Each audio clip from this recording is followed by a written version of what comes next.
네, 안녕하세요. 형사 전문 변호사 안세익 변호사입니다. 다들 보이스피싱이라고 하시면 어떤 상황이 생각이 되시나요? 과거 인기 있었던 개그 프로그램에서는 어설픈 중국계 한국인이 보이스피싱 전화를 걸어서 속이려고 하다가 되려 이제 그걸 눈치챈 피해자로부터 뭔가 망신을 당하고 곤혹을 치르는 이제 그런 것들이 개그 소재로 활용이 되기도 했는데요. 뭔가 어설픈 말투, 상식적이지 않은 그런 사기 행태로 이제 전화를 걸어서 말도 안 되게 나를 속이려고 하는 그런 보이스피싱의 상황을 많이 상상을 하실 것 같습니다. 하지만 이런 범죄 수법은 아주 과거의 수법에 해당하고요. 요즘에는 굉장히 범죄 수법이 고도화되고 전문화되고 해서 남녀노소 모두 일반적인 사회생활을 하는 사람들 모두 다 피해자가 될 수 있고 또 현재 되고 있는 상황입니다. 오늘은 어떻게 일반인이 보이스피싱 조직원으로 가담이 되는지에 대해서 설명해 드리도록 하겠습니다.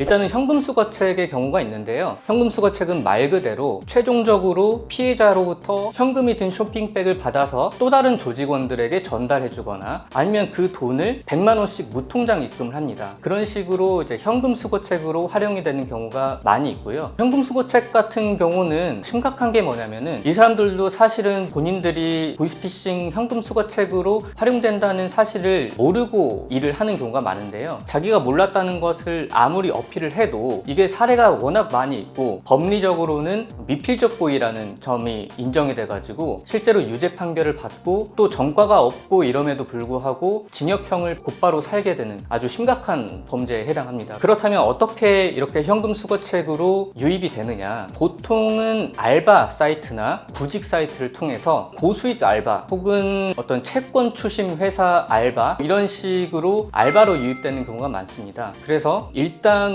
한 10에서 30만 원 정도 사이를 주겠다라고 하니까 알바를 구하시는 어린 학생부터 혹은 이제 은퇴해서 알바로 좀 일을 해보고자 하거나 아니면 휴직 중에 혹은 이제 구직 중에 알바를 하시고자 하는 일반인들이 많이 구인 광고를 보고 연락을 하게 되는데요. 이 구인 알바의 특성은 보통 연락을 카카오톡 아이디를 가르쳐주고 카카오톡 대화를 통해서 이런 일들을 진행하게끔 유도를 합니다. 그래서 카카오톡으로 연락을 하면 코로나라는 이유 때문에 우리는 알바를 면접을 하진 않는다. 비대면으로 진행을 하고 대신 이 사람들의 어떤 신분에 관한 자료들은 다 전달을 받습니다. 신분증이라든지 가족관계 증명서라든지 뭐 이력서라든지 좀 더 치밀한 곳에서는 비대면으로 알바 계약서를 작성을 하기도 하고요. 그래서 일반인들이 보기에는 아 이게 정말 알바가 맞구나, 정상적인 알바가 맞구나 라고 생각할 수밖에 없는 여러 가지 장치들을 두고 있습니다. 그리고 이 알바의 내용도 예를 들면은 채권 추심 회사라고 안내를 하기도 합니다. 그러니까 본인 회사는 대출 채권들을 사들여서 이제 그 채권자가 되니까 채무자로부터 이 현금을 이제 받아와야 되는 업무를 하는 거다. 그래서 채권을 추심하는 회사다라고 안내를 해서 이제 전국적으로 이 돈을 받아와야 되기 때문에 우리가 일손이 부족하다. 그래서 이 일들을 해줄 수 있는 알바를 지금 급하게 뽑고 있는 것이다. 이렇게 설명을 합니다. 그렇게 해서 이들의 말을 믿을 수밖에 없게 되는, 이들이 시키는 대로 피해자를 만나서 이제 돈을 받게 되는 이제 그런 구조가 되겠습니다. 그렇게 돼서 대기를 하고 있다가 어디로 이동을 해서 어떤 옷을 입고 있는 누구로부터 돈 얼마를 받아오면 된다. 이런 지시들을 받게 되고 그렇다면 이제 피해자랑 만나서 이런저런 얘기를 하다 보면은 이게 뭔가 이상하다는 것을 눈치챌 수도 있지 않을까요? 라고 생각하시는 분들도 있는데 이 사기단들이 철저하게 이런 상황들을 예상을 하고 그런 상황이 발생하지 않게끔 계속해서 피해자와 전화 통화를 합니다. 그래서 이 피해자들의 어떤 정신을 쏙 빼놓고 대화를 하지 못하게끔 하는 거죠. 그래서 알바를 하는 사람은 현금만 받고 그 다음에 이 돈을 받고 나서 어디로 가서 누군가한테 또 다른 직원이라고 설명을 하면서 다른 조직원들한테 현금을 전달하게끔 하거나 아니면 본인들이 지정한 대포 통장에 100만 원씩 무통장 입금을 하게 하거나 해서 이제 보이스피싱 피해자들로부터 현금을 받아오는 현금 수거책 일을 하게끔 하는 것입니다.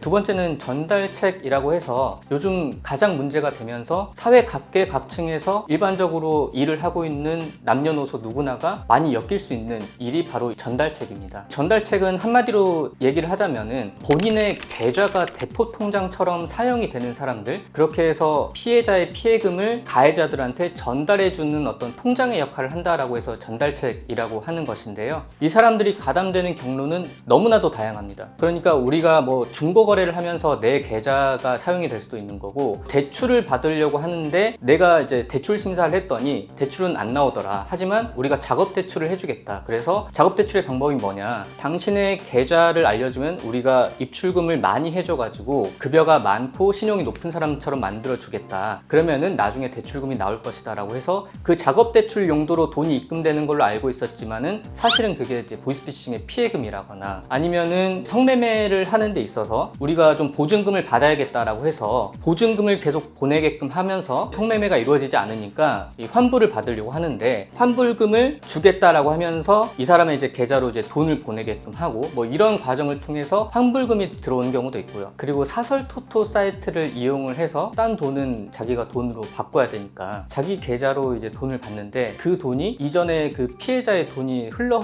들어온 돈이라서 내 계좌까지 전달책의 계좌로 사용되는 경우라든지, 해외로 돈을 보내고 받고 이런 과정, 그러니까 우리가 이제 개인 간끼리도 사실 환전을 하는데요. 사실 개인 간 환전이 뭐 적법하진 않지만 어쨌든 환전을 하면서 한국 돈을 입금을 받고 자기는 중국 돈을 이제 전달해 주는데, 그 한국 돈이 이 보이스피싱 피해금이 연루가 돼 있고 해서 피해금이 흘러 들어온 경우에는 또 전달책으로 사용이 될 수가 있습니다. 이렇게 자기 계좌로 모르는 사람의 돈이 들어오는 경우가 사실은 우리가 사회생활을 하다 보면은 많이 있을 수밖에 없는데, 어쨌든 자기 계좌로 모르는 돈이 들어올 때는 내 계좌가 나도 모르게 전달책, 다시 말하면 보이스피싱의 대포 통장으로도 사용될 가능성이 있다. 이 점을 알아두셨으면 좋겠습니다. 본인의 계좌가 보이스피싱 전달 계좌로 사용되는 경우에는 어떤 점이 문제냐면은, 피해자가 은행에다가 피해구제 신청이란 걸 하면 내 계좌, 이 피해금이 흘러갔다고 생각되는 한 개 또는 다수의 계좌 모두가 지급정지가 돼버립니다. 그래서 이 계좌는 그때부터 입출금이 전혀 안 되고요. 그 다음에 여기서 멈추지 않고 내가 사용하고 있는 다른 모든 은행권의 계좌들이 전자금융거래 제한 조치라고 해가지고 이 비대면 거래가 마비가 되게 되는 상황이 발생하게 되는데요. 그래서 나도 모르는 사이에 이 보이스피싱 전달 계좌로 활용이 되면 마치 금융생활이 마비가 되는 생활상의 큰 불이익과 불편함을 얻게 되는 것이 가장 큰 문제라고 할 수 있겠습니다. 나는 몰랐다라고 할지라도 지금 판례의 경향은 이것이 비상식적인 알바다, 이거를 의심했었어야 된다 라는 이유로 미필적 고의를 인정해서 보이스피싱 사기 조직은 아니더라도 공범의 역할을 했다라고 해서 유죄를 판결하는 경우가 많습니다.